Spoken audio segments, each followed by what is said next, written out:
syndicalisme, puisque le syndicat a une fonction de formation. La formation professionnelle, en tout cas, nous, notre syndicat s'investit beaucoup dans la formation professionnelle des enseignants. Si je prends l'exemple du Sénégal, nous étions en train de tester un nouveau curriculum, le curriculum de l'éducation de base. Il y a un nouveau curriculum au niveau de l'enseignement moyen comme au niveau de l'enseignement technique.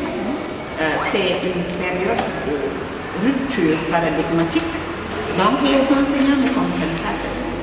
Même le corps de contrôle, il y en a qui ne sont pas bien formés pour assurer leur travail en cadre.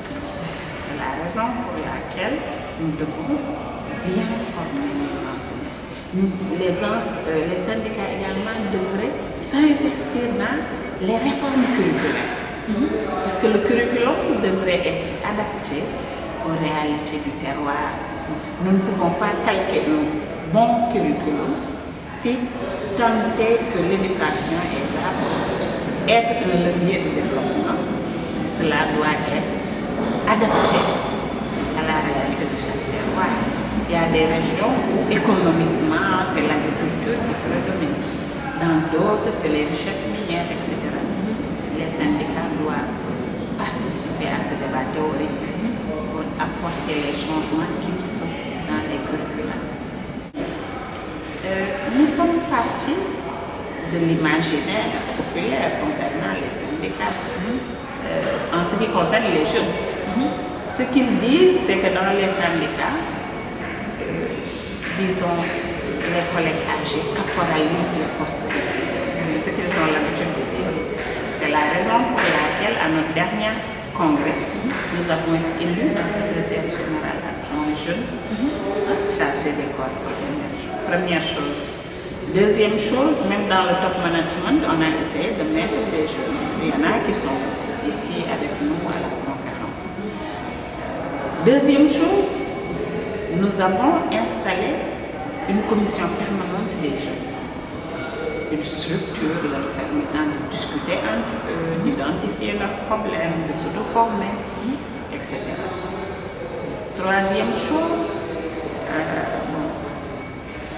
cette commission permanente des jeunes développe ses stratégies, a son plan d'action, comme le syndicat également a son plan d'action qui intègre des tournées dans les régions.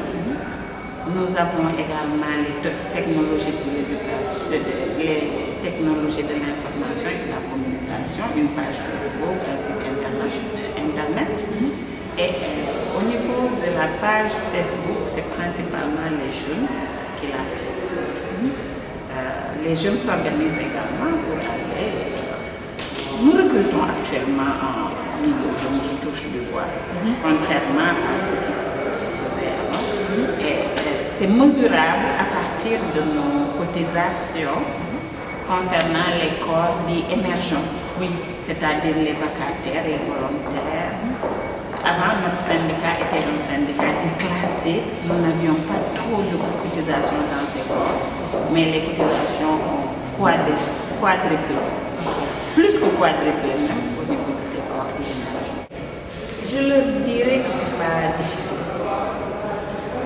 Je pense que le secret, c'est de croire en soi d'abord, d'être honnête, de ne pas tricher et de bien travailler à renforcer les capacités, d'abord au plan professionnel, ensuite au plan syndical. Avoir les mains propres surtout, bien gérer les choses, faire avancer les dossiers, participer au débat aussi bien au niveau syndical qu'au plan pédagogique.